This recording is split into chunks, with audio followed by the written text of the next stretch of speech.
সন্ধ্যা হলেই মুখরোচক কিছু খাওয়ার জন্য মনটা একদম আকুপাকু করে কিনা বলো। তাই আজকে একটা মুখরোচক রেসিপি নিয়ে হাজির হয়ে গেলাম, চলো দেখে নিই। এখানে প্রথমেই আমি ফুচকাগুলোকে নিয়ে নিচ্ছি আর হাত দিয়ে ভেঙে নিচ্ছি। আমি এখানে রেডিমেড ফুচকা নিয়ে নিয়েছিলাম ভেজে। তোমরা চাইলে বাজার থেকে কিনে নিতে পারো কিংবা ফুচকা বানিয়েও নিতে পারো। ভাঙা হয়ে গিয়েছে সব ফুচকা। এখন উপর থেকে সামান্য ছোলা আমি সিদ্ধ করে রেখেছিলাম সেটা দিয়ে দিলাম। তারপরে দিয়ে দিচ্ছি এখানে সিদ্ধ একটা আলু কুচি।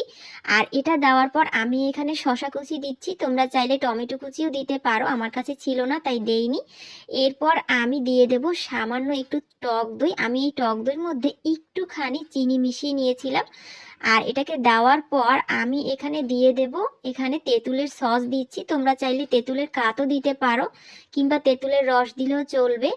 আর তারপর দিয়ে দিচ্ছি এখানে একটুখানি লেবুর রস। লেবুর রসটা দেওয়ার পর আমি এখানে অ্যাড করব সামান্য ভাজা জিরা আর ধনিয়ার গুঁড়ো। এটা অ্যাড করার পর আমি এখানে দিয়ে দেব চাট মশলা। চাট মশলাটা তোমরা রেডিমেড যে কোনো দোকান থেকে কিনতে পারো, তো সেটাকে একটু বেশি করে আমি এখানে দিয়ে দিচ্ছি।